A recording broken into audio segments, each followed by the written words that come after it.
أعوذ بالله من الشيطان الرجيم بسم الله الرحمن الرحيم سورة الأنعام آيات 44 to 59.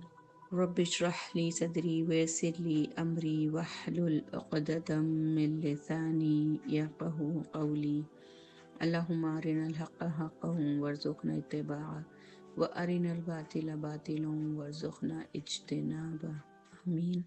ربي يسر ولا تعسر وتمم بالخير. بسم الله. فلما نسوا ما ذكروا به فتحنا عليهم أبواب كل شيء حتى إذا فرحوا بما أوتوا أخذناهم بغتة فإذا هم مبلسون فقطع دابر القوم الذين ظلموا والحمد لله رب العالمين. قل أرأيتم إن أخذ الله سمعكم وأبصاركم وختم على قلوبكم من إله غير الله يأتيكم به انظر كيف نصرف الآيات ثم هم يصدفون. قل أرأيتكم إن أتاكم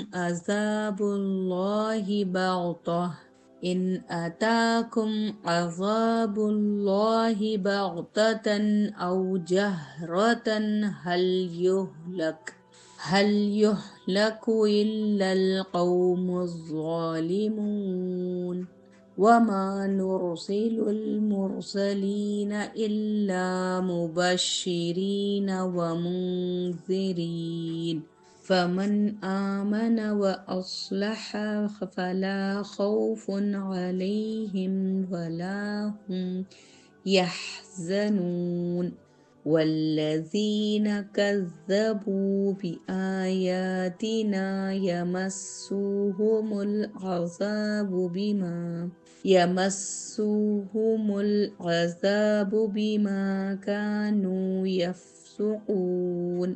قل لا أقول لكم عندي خزائن الله ولا أعلم الغيب ولا أقول لكم إني ملك إن أتبع إلا ما يوحى إلي. قل هل يستوي الأعمى والبصير أفلا تتفكرون. انشاءاللہ ان آیتوں کا ترجمہ دیکھ لیتے ہیں۔ پھر جب انہوں نے وہ نصیحت بھلا دی جو انہیں کی گئی تھی تو ہم نے ان پر ہر چیز کے دروازے کھول دیے، حتیٰ کہ جب وہ ان چیزوں پر اترنے لگے جو انہیں دی گئی تھی تو ہم نے انہیں اچانک پکڑ لیا، پھر وہ نا امید ہو کر رہ گئے۔ پھر اس قوم کی جڑ کاٹ دی گئی جنہوں نے ظلم کیا تھا، اور تمام تعریف اللہ ہی کے لیے ہے جو تمام جہانوں کا رب ہے۔ کہہ دیجئے اگر اللہ تمہارے کان اور تمہاری آنکھیں چھین لے اور تمہارے دلوں پر مہر لگا دے تو بتاؤ اللہ کے سوا کون معبود ہے جو تمہیں یہ چیزیں لا دے۔ دیکھیے کس طرح ہم آیتیں پھیر پھیر کر بیان کرتے ہیں، پھر بھی وہ منہ موڑتے ہیں۔ کہیے اگر تم پر اللہ کا عذاب اچانک یا کھلم کھلا آ جائے تو بتاؤ کیا ظالموں کے سوا کوئی اور لوگ بھی ہلاک کیے جائیں گے؟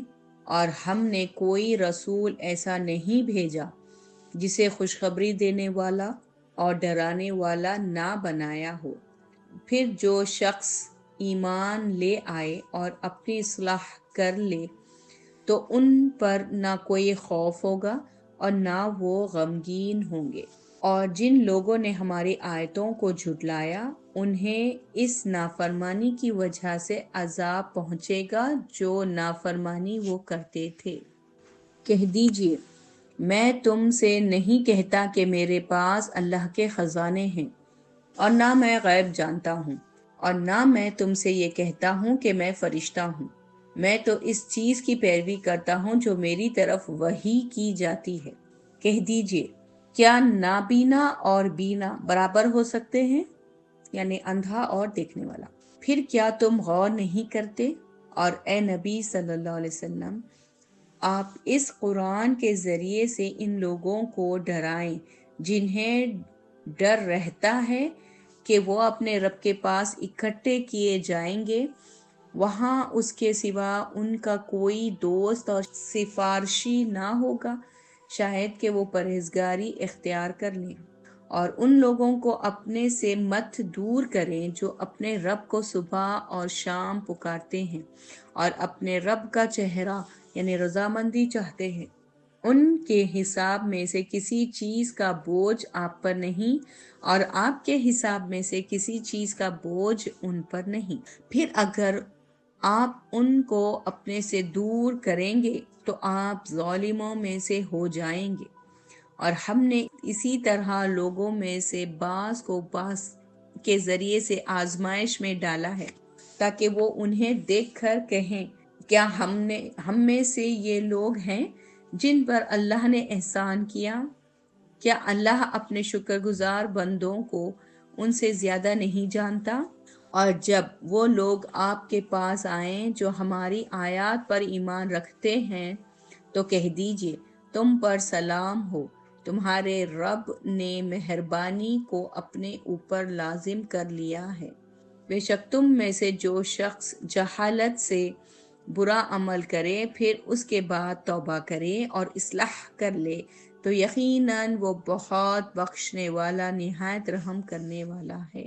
اور ہم اسی طرح آیات کو تفصیل سے بیان کرتے ہیں تاکہ مجرموں کا راستہ بالکل واضح ہو جائے۔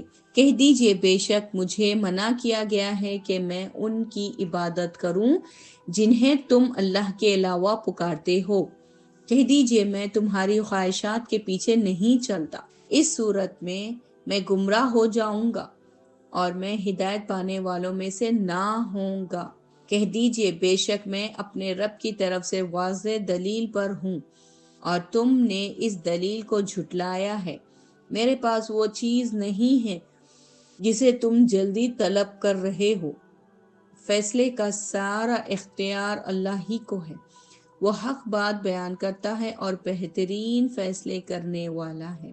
کہہ دیجئے بے شک اگر میرے پاس وہ چیز ہوتی جسے تم جلدی طلب کر رہے ہو تو میرے اور تمہارے درمیان معاملہ کبھی کا چکا دیا گیا ہوتا، اور اللہ ظالموں کو خوب جانتا ہے، اور اسی کے پاس غیب کی کنجیاں ہیں، انہیں اس کے سوا کوئی نہیں جانتا، اور وہ جانتا ہے جو کچھ خشکی اور تری میں ہے، کوئی پتا ایسا نہیں گرتا جسے وہ جانتا نہ ہو، اور زمین کے اندھیروں میں کوئی دانہ ایسا نہیں پھوٹتا جسے وہ جانتا نہ ہو، اور کوئی تر چیز اور کوئی خشک چیز ایسی نہیں جو واضح کتاب میں لکھی ہوئی نہ ہو۔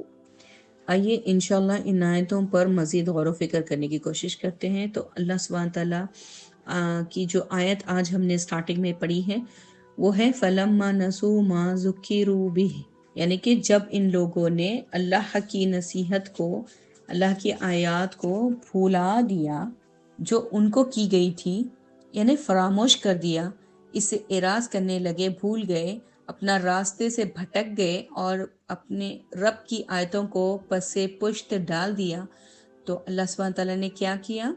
اللہ نے ان کے اوپر رزق کے دروازے کھول دیے۔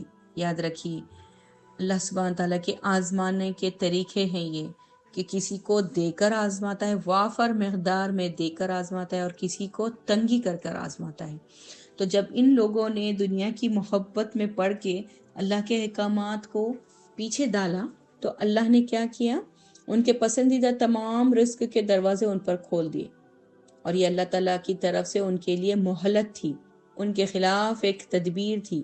اللہ کی تدبیر سے اللہ ہی کی پناہ، اسی لیے فرمایا حتی اذا فرحوا بما اوتوا، یہاں تک کہ جب مال، اولاد اور رزق کی فراوانی کی وجہ سے یہ لوگ بے خوف ہو گئے اور خوب اس میں اترنے لگے، یعنی اس میں ڈوبنے لگے، تو ہم نے ان کو ناگہاں پکڑ لیا، یعنی اچانک سے اللہ کی پکڑائی، جب وہ اپنی نعمتوں میں مست اور مگن ڈوبنے لگے تھے، اس وقت وہ مایوس ہو گئے جب اللہ سبحانہ تعالیٰ نے انہیں اچانک سے پکڑ لیا، یعنی اللہ نے ان کی غفلتوں میں ان کو پکڑا اور ہر قسم کی خیر اور بھلائی سے وہ مایوس ہو گئے۔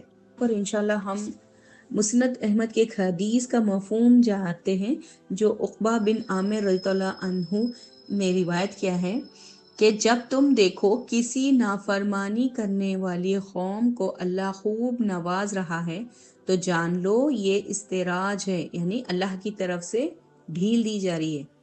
اللہ نے جو نعمتیں دی ہیں کسی کو بھی، یہ تو قوموں کی بات ہو رہی ہے، انڈیویجول لیول پر بھی ہم اگر سوچیں، اللہ نے جو نعمتیں دی ہیں اس پر اترانے اگر ہم لگیں، اکڑنے لگیں اور اللہ ہی کے احکامات سرکشی کرنے لگیں تو ان کو اللہ سڈنلی پکڑتا ہے اور ساری نعمتیں چھن جاتی ہیں، اور تب سخت مایوسی اور ڈپریشن کے سوا کوئی چیز ہاتھ میں باقی نہیں رہتی۔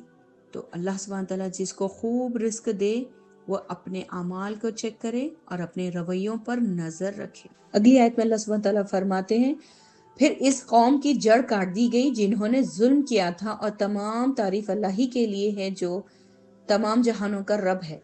ان لوگوں کا ظلم کیا تھا کہ انہوں نے پیغمبروں کی تکذیب کی، حق کو جھٹلایا اور اپنے اوپر جو نعمتیں ہو رہی تھی اس میں مگن رہے اور اپنے آپ کو بہت بڑی چیز سمجھا، تکبر میں مبتلا ہو گئے۔ تو یاد رکھیں، خوشی، نعمتیں، مصیبت اور تکلیف، یہ دو طرح کی آزمائشیں ہوتی ہیں جس میں انسان کو اللہ سبحانہ تعالیٰ مبتلا کرتا ہے۔ اگر ہم کبھی ناکام ہو جائیں تو ہمیں ان کے روٹ کازز اور اپنے رویوں پر غور و فکر کرنا چاہیے، اور ساری کوالٹیز اللہ جب دے سکتا ہے تو شکر گزاری اگر نہ ہو اور انسان میں تکبر، سرکشی بڑھتی جائے تو اللہ سبحانہ تعالیٰ نہ صرف ان چیزوں کو چھین لیتا ہے بلکہ ایسی قوم در قوم کو صفحہ ہستی سے مٹا بھی دیتا ہے، وہ اس پر بھرپور قادر ہے۔ تو ظلم کے خاتمے پر الحمدللہ رب العالمین، ہمیں اللہ کا شکر ادا کرنا چاہیے جب ظلم ختم ہو جائے۔ اگلی آیت میں اللہ سبحانہ تعالیٰ فرماتے ہیں، اللہ سبحانہ تعالیٰ نبی کریم صلی اللہ علیہ وسلم کو بول دینے کا حکم دیتے ہیں کہ آپ کہہ دیجئے کہ اے اہل مکہ، ان اہل مکہ، وہاں پر کون سی قوم تھی؟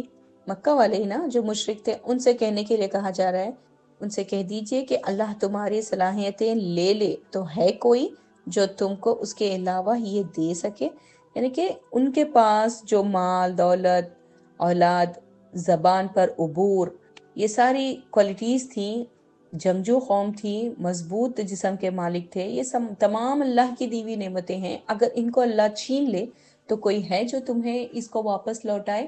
کیا تمہارے بتوں میں یہ طاقت ہے؟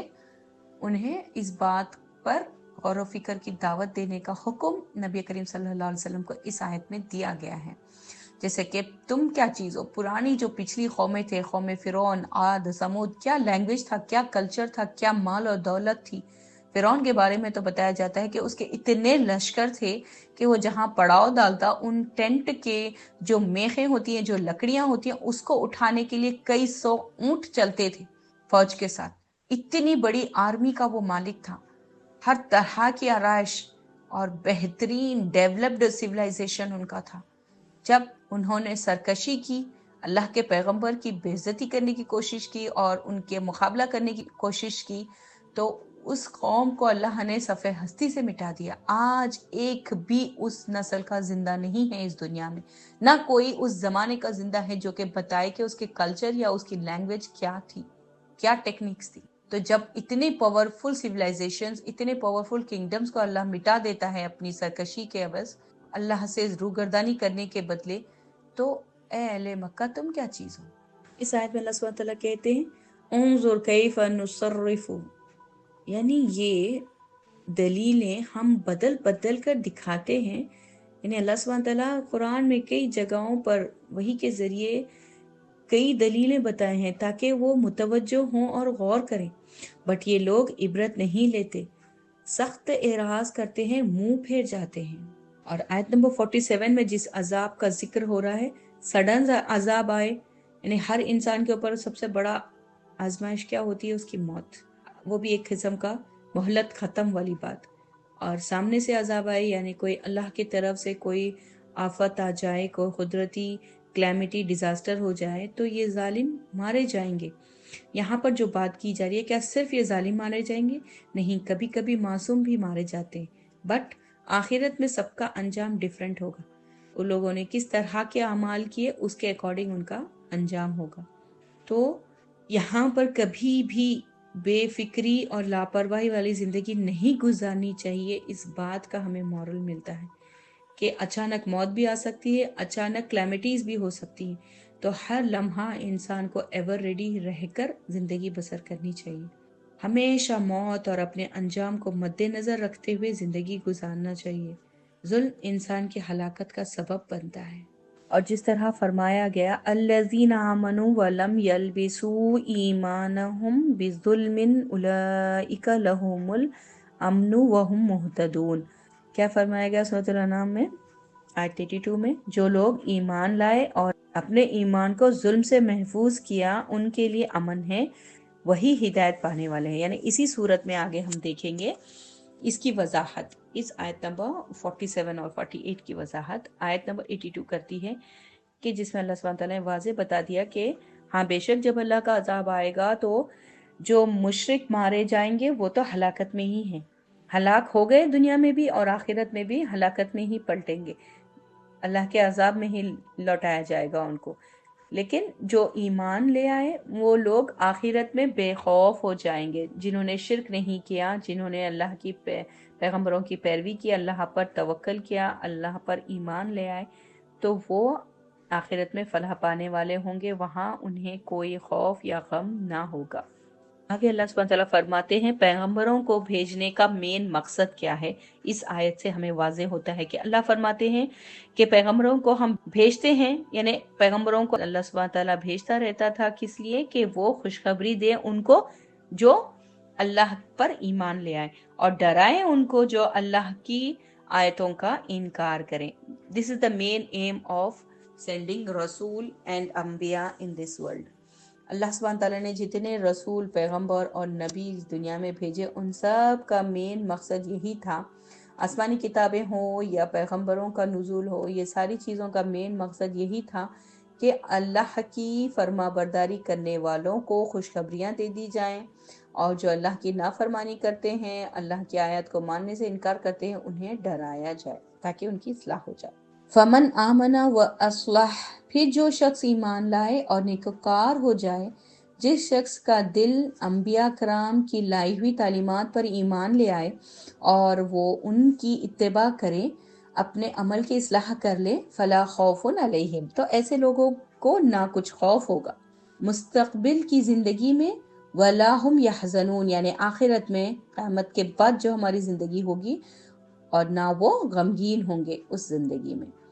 ان چیزوں پر جنہیں وہ اپنے پیچھے دنیا میں چھوڑ آئے ہوں گے، کیونکہ انہوں نے جو کچھ اپنے پیچھے چھوڑا ہوگا اس کا نگہباں اور محافظ اللہ ہوگا. پھر فرمایا والذین کذبوا بآیاتنا یمسوہم العذاب بما کانوا یفسقون، اور جنہوں نے ہماری آیتوں کو جھٹلایا ان کی نافرمانیوں کے سبب انہیں عذاب پہنچے گا. انبیاء اکرام علیہ السلام کے لائے ہوئے دین و شریعت کے ساتھ کفر کرنے، اللہ کے احکام و اطاعت سے خارج ہو جانے اور ممنوع اور حرام کاموں کے ارتکاب اور محرومات کی بے حرمتی کرنے کی وجہ سے انہیں عذاب ہوگا آخرت میں، قیامت میں. نجات کا ذریعہ کیا ہوا؟ ایمان اور عمل صالح. تو نہ غم ہوگا پچھلے زندگی کا، نہ خوف ہوگا فیوچر کا۔ سبحان اللہ۔ اگلی آیت اس بات کی دلیل ہے کہ نبی کریم صلی اللہ علیہ وسلم ایک بشر ہیں، کیونکہ اللہ سبحانہ تعالیٰ اس آیت میں فرماتے ہیں اپنے رسول سے کہ آپ فرما دیجئے نہ اللہ کے خزانوں کا میں مالک ہوں، اور نہ غیب جانتا ہوں، اور نہ میرے پاس کوئی خزانے ہیں، نہ ہی میں فرشتہ ہوں۔ تو اس سے مراد کیا ہوئی؟ اللہ کے رسول صلی اللہ علیہ وسلم اللہ کے پیغمبر ہیں، اللہ کے بندے ہیں، ایک انسان ہیں۔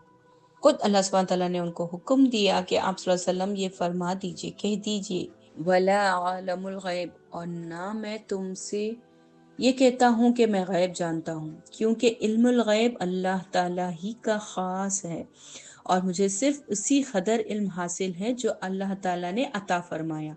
وَلَا أَقُولُ لَكُمْ إِنِّي مَلَكٌ، اور نہ تم سے یہ کہتا ہوں کہ بے شک میں فرشتہ ہوں، یعنی میں فرشتہ نہیں ہوں، یعنی آپ صلی اللہ علیہ وسلم فرشتہ ہونے کا دعویٰ بھی نہیں کرتے تھے، کیونکہ میں تو ایک انسان ہوں، ہاں البتہ مجھ پر وحی نازل ہوتی ہے۔ اللہ تعالیٰ نے مجھے اس شرف و انعام سے سرفراز فرمایا ہے کہ اس نے مجھے نبی بنایا، اس لیے فرمایا ان اتبع الا ما یوحى الی، میں تو صرف اسی کی پیروی کرتا ہوں جو میری طرف وحی کی جاتی ہے، یعنی اس سے ایک بالش برابر بھی کمی بیشی نہیں کرتا، یعنی جیسے وحی کی گئی ایگزیکٹ وہی بات آپ صلی اللہ علیہ وسلم ہم تک پہنچاتے گئے، صحابہ کرام تک پہنچاتے گئے جو آج ہم تک پہنچی ہے۔ تو اس میں آپ صلی اللہ علیہ وسلم کی طرف سے کوئی کمی یا زیادتی نہیں کی گئی۔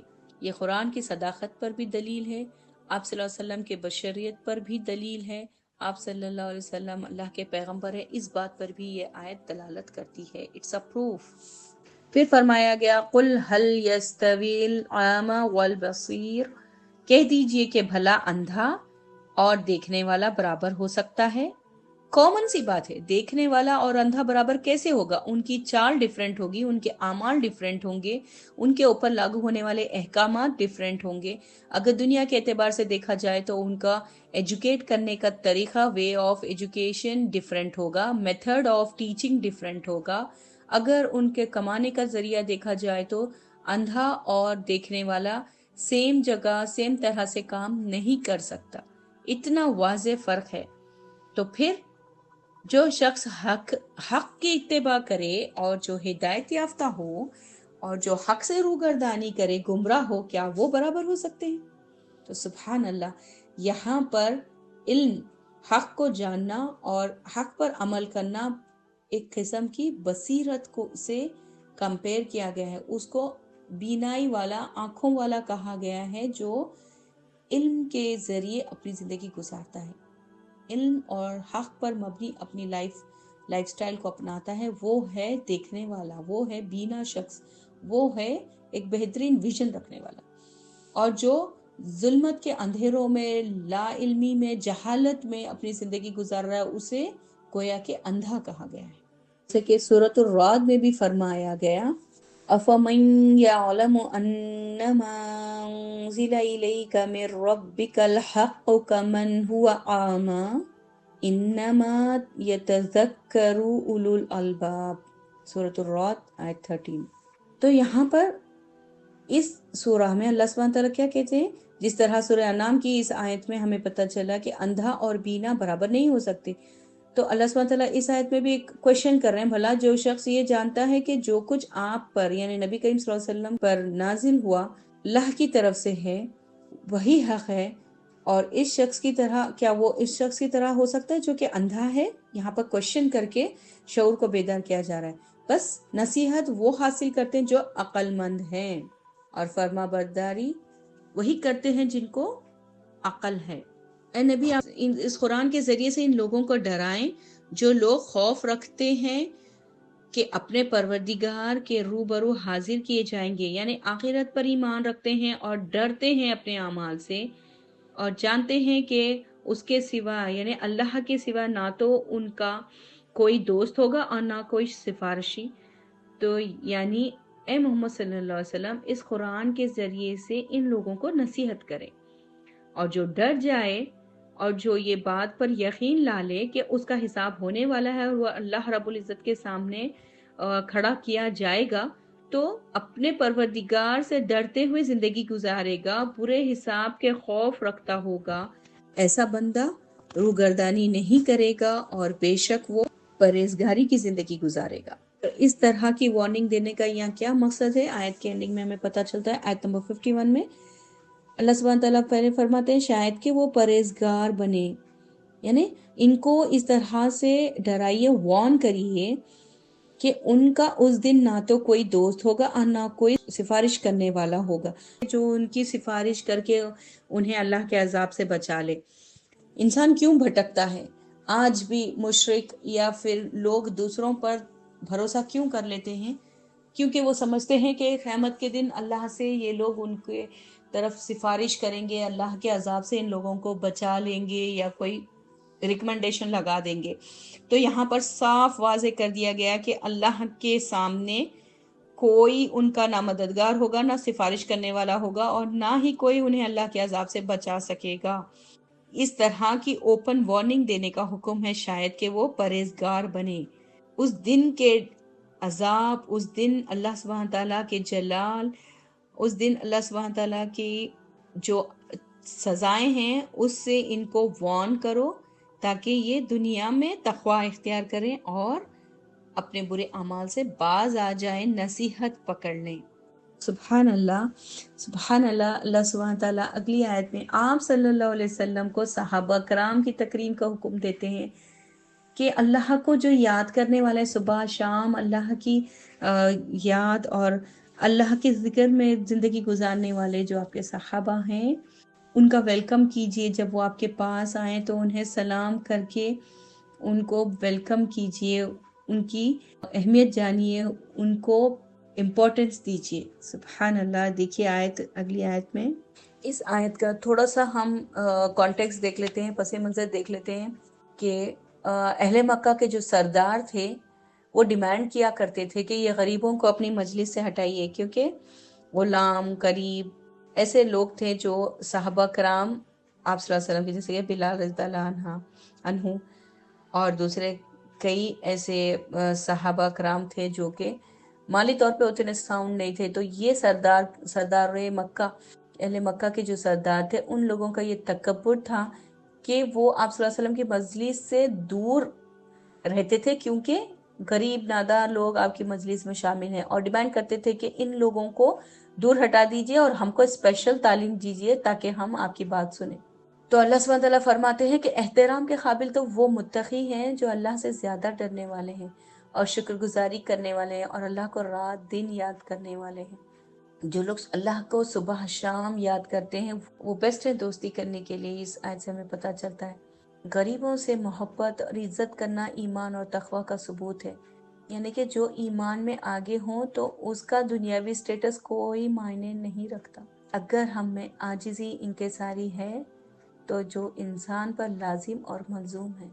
اللہ سبحانہ تعالیٰ نے فرما دیا اور ان لوگوں کو اپنے سے مت دور کریں جو صبح شام اپنے پروردگار سے دعا کرتے ہیں اور اس کا چہرہ، اس کی رضامندی چاہتے ہیں، اور صاف وزیر لوگوں کو اپنے پاس سے دور نہ کریں بلکہ انہیں اپنے دوست اور ہم نشیں بنا لیں، جیسا کہ اس نے فرمایا وَاصْبِرْ نَفْسَكَ مَعَ الَّذِينَ يَدْعُونَ رَبَّهُمْ بِالْغَدَاةِ وَالْعَشِيِّ يُرِيدُونَ وَجْهَهُ وَلَا تَعْدُ عَيْنَاكَ عَنْهُمْ تُرِيدُ زِينَةَ الْحَيَاةِ الدُّنْيَا وَلَا تُطِعْ مَنْ أَغْفَلْنَا قَلْبَهُ عَنْ ذِكْرِنَا وَاتَّبَعَ هَوَاهُ وَكَانَ أَمْرُهُ فُرُطًا۔ سورۃ الکہف کی آیت ہے جس میں اللہ سبحانہ تعالیٰ فرماتے ہیں اور اپنے آپ کو ان لوگوں کے ساتھ روکے رکھیں جو صبح شام اپنے پروردگار کو پکارتے ہیں اور اس کا چہرہ، اس کی رضامندی چاہتے ہیں۔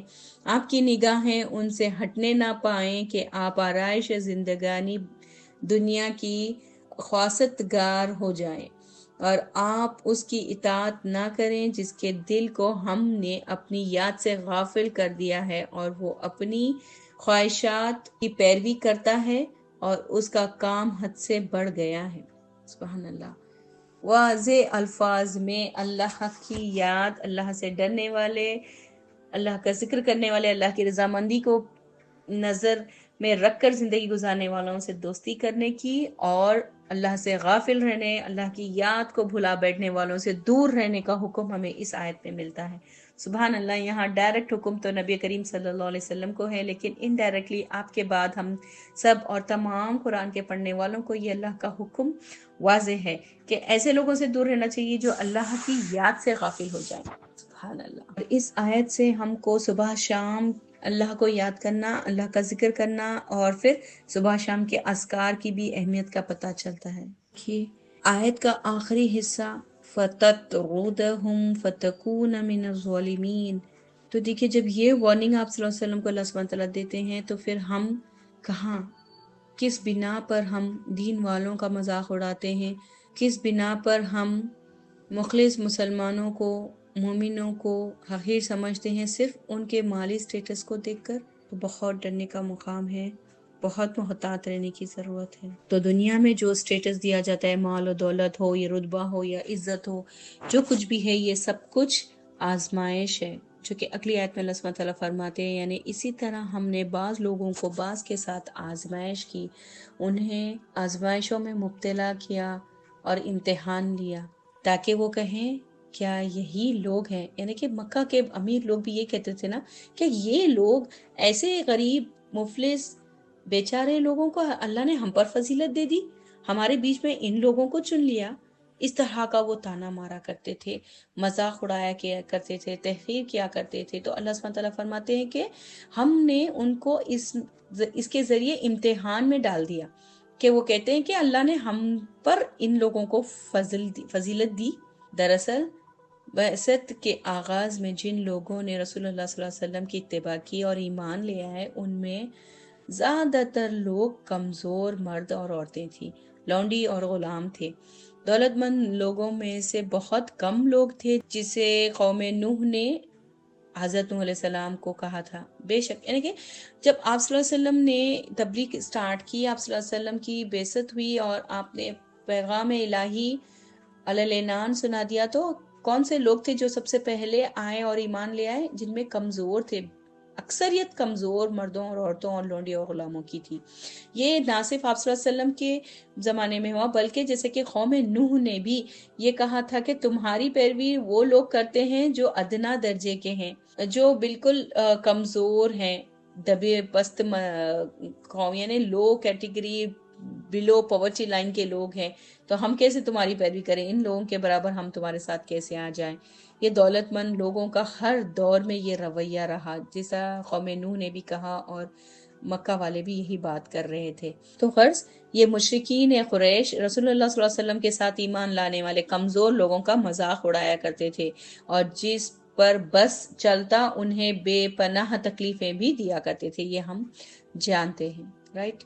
تو ان کے ان سوالات کے جواب میں اللہ سبحانہ تعالیٰ فرماتے ہیں الیس اللہ بعالم بالشاکرین، یعنی کیا وہ شکر کرنے والوں کے قول، افعال اور دلوں کی حالت سے واقف نہیں ہیں کہ انہیں سلامتی کے راستوں کی توفیق و ہدایت نہ دے، اور اپنے حکم سے انہیں اندھیروں سے نکال کر روشنی کی طرف نہ لے آئے، اور انہیں صراط المستقیم پر چلنے کی توفیق سے نہ نوازے۔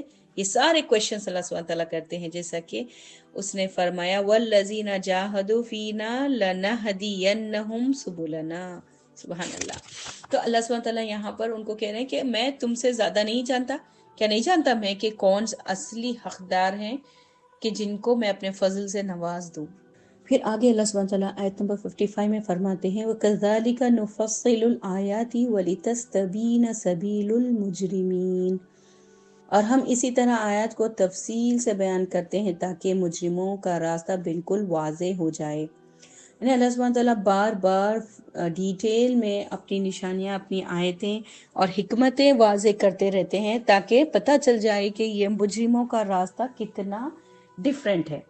اتنا بار بار آیتوں کو دوہرا کر گزارا گیا ہے، اس کے باوجود بھی یہ ہدایت نہیں پکڑتے اور اپنی ہی سے رو میں گم ہیں۔ اللہ سبحانہ تعالیٰ فرماتے ہیں کہ کہہ دیجئے بے شک مجھے منع کیا گیا ہے کہ میں ان کی عبادت کروں جن کی تم اللہ کے علاوہ پکارا کرتے ہو۔ یعنی اس آیت کے نزول میں اس کے پیچھے ایک پس منظر ہے یا نبی کریم صلی اللہ علیہ وسلم سے کفار مکہ آ کر یہ کہتے کہ اگر آپ ان بتوں کی عبادت نہیں کرتے، ان کو نہیں مانتے تو نہ مانو، لیکن صرف ان کے اوپر ہاتھ تو رکھ دو، یعنی اس طرح کی بھی ایک پیشکش کی گئی تھی۔ تو جس پر آپ صلی اللہ علیہ وسلم کو کہہ دیا گیا کہ آپ بول دو ان کو کلیئرلی کہ میں ایسا ہرگز بھی نہیں کرنے والا ہوں، اگر میں تم لوگوں کی مروت میں آ کے ایسا کروں تو گمراہوں میں سے ہو جاؤں گا، میں ایسا کبھی بھی نہیں کروں گا۔ اس ڈیمانڈ پر یہ آیت نازل ہوئی تھی کہ دین کے معاملے میں ہم کو کوئی کمپرومائز نہیں کرنا، اور ہمیں سمجھ آتا ہے اس سے کہ بیجا ڈیمانڈز کو قبول نہیں کرنا ہے، بلکہ دین پر فرم رہنا ہے اور لوگوں کو حق کی طرف تعلیم دیتے رہنا اور گائیڈنس دیتے رہنا چاہیے۔ آگے اللہ سبحانہ تعالیٰ کا ارشاد ہے، قُلْ إِنِّي عَلَى بَيِّنَةٍ مِّن رَّبِّي، یعنی کہ کہہ دیجئے کہ بے شک میں تو اپنے پروردگار کی طرف سے روشن دلیل پر ہوں، یعنی اللہ تعالیٰ کی اس شریعت کے بارے میں بصیرت پر ہوں، کریکٹ راستے پر ہوں جسے اس نے میری طرف وحی کی ہے۔ وَكَذَّبْتُمْ بِهِ، اور تم اس کی تکذیب کرتے ہو، یعنی اس حق کو جھٹلاتے ہو جو میرے پاس اللہ سبحانہ تعالیٰ کی طرف سے آیا ہے۔ ما عندی ما تستعجلون بہ، اور جو چیز کی وہ لوگ بار بار ڈیمانڈ کرتے تھے، یعنی کہ آپ صلی اللہ علیہ وسلم جب ڈراتے ان لوگوں کو کہ مان جاؤ اللہ کی بات کو ورنہ اللہ کے عذاب میں مبتلا کر دیے جاؤ گے، یا آخرت میں قیامت کے دن جب سے تم سے پوچھا جائے گا تو خسارہ پانے والوں میں ہو جاؤ گے، ایمان لے آؤ، اپنی حرکتوں سے باز آ جاؤ، تو یہ لوگ ہنسی مذاق اڑاتے ہوئے ہوٹنگ کرتے ہوئے کہتے کہ لے آؤ وہ چیز جس سے ہمیں بار بار تم ڈراتے ہو، لے آؤ اگر لا سکتے ہو۔ تو اس طرح کے ڈیمانڈ پر آپ صلی اللہ علیہ وسلم کہتے وہ عذاب میرے پاس نہیں ہے، اس کا فیصلہ عذاب کا اختیار پورا کا پورا اللہ سبحانہ تعالیٰ کے پاس ہے۔ ان الحکم الا للہ، فیصلہ اللہ ہی کے اختیار میں ہے، یعنی عذاب کا معاملہ اللہ کے سپرد ہے، اگر وہ چاہے تو تمہارے مطالبے پر فوراً بھیج دے، یعنی عذاب بھیج دے، اور اگر وہ چاہے تو اپنی کسی عظمت، حکمت اور مصلحت کے پیش نظر اسے مؤخر کر کے تمہیں مہلت دے دے۔ اسی لیے فرمایا گیا یقص الحق وهو الخیر الفاصلین، وہ سچی بات بیان فرماتا ہے اور وہ سب سے بہتر فیصلے کرنے والا ہے، یعنی اللہ سبحانہ تعالیٰ وہ بہترین فیصلہ فرمانے والا ہے اور اپنے بندوں کے درمیان بہترین خاصی ہے۔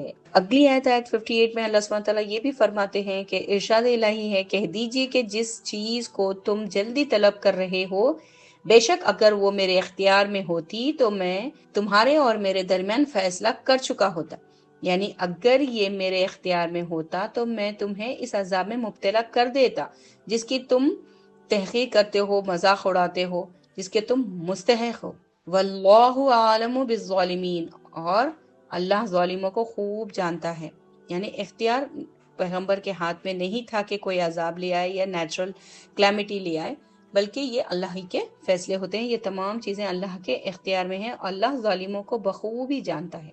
اور ہمارے آج کے لیسن کی لاسٹ آیت میں اللہ سبحانہ تعالیٰ واضح فرما دیتے ہیں کہ وَعِندَهُ مَفَاتِحُ الْغَيْبِ لَا يَعْلَمُهَا إِلَّا هُوَ، اور اسی کے پاس غیب کی کنجیاں ہیں، انہیں اسی کے سوا کوئی نہیں جانتا، یعنی اللہ کے سوا کوئی نہیں جانتا، اور وہ جانتا ہے جو کچھ خشکی اور تری میں ہے، یعنی کہ جو زمین پر ہے اور جو سمندروں میں ہے، پانی میں ہے، سب کچھ اللہ سبحانہ تعالیٰ جانتا ہے، اور وہ کوئی دنیا میں کوئی پتا، یعنی کہیں پر بھی پوری کائنات میں کوئی بھی پتا ایسا نہیں گرتا جسے اللہ سبحانہ تعالیٰ نہیں جانتا، یعنی مائنیوٹ سے مائنیوٹ ڈیٹیلز بھی اللہ سبحانہ تعالیٰ جانتا ہے، نہ صرف بڑی بڑی چیزیں، سورج چاند کا گھومنا، گیلیکسیز کا بننا بگڑنا، پلانٹس کا ختم ہونا وجود میں آنا، یہ بڑے بڑے کام ہی نہیں بلکہ چھوٹی چھوٹی چیزیں بھی اللہ سبحانہ تعالیٰ کے علم میں ہیں، ہر چیز کا اللہ سبحانہ تعالیٰ احاطہ کیے ہوئے ہیں۔ تو آپ سوچئے دنیا بھر میں کتنے جنگلات ہیں، کتنے پیڑ پودے ہیں، اور کتنے ہزاروں لاکھوں کروڑوں اربوں ہم گن بھی نہیں سکتے پتے ہیں، تو اللہ سبحانہ تعالیٰ خود فرماتے کہ ایک پتا بھی ایسا نہیں گرتا جس کے بارے میں مجھے علم نہ ہو، یعنی ہر چیز اللہ کے علم میں احاطہ کیے ہوئے ہیں، اللہ کے علم میں ہیں، اللہ جانتا ہے سب کچھ۔ اللہ سبحانہ تعالیٰ کی کمپلیٹ اتھارٹی پاور پر دلالت کرتی ہے، دلیل ہے یہ آیت۔ سبحان اللہ۔ اسی کے ساتھ ہم یہاں پر آج سٹاپ کرتے ہیں۔ اگلی آیتیں اگلے لیکچر میں سنیں گے۔ سبحانک اللہم و بحمدک نشہد ان لا الہ الا انت نستغفرک و نتوب الیک۔ سبحان ربک رب العزت عما یصفون وسلام علی المرسلین والحمد للہ رب العالمین۔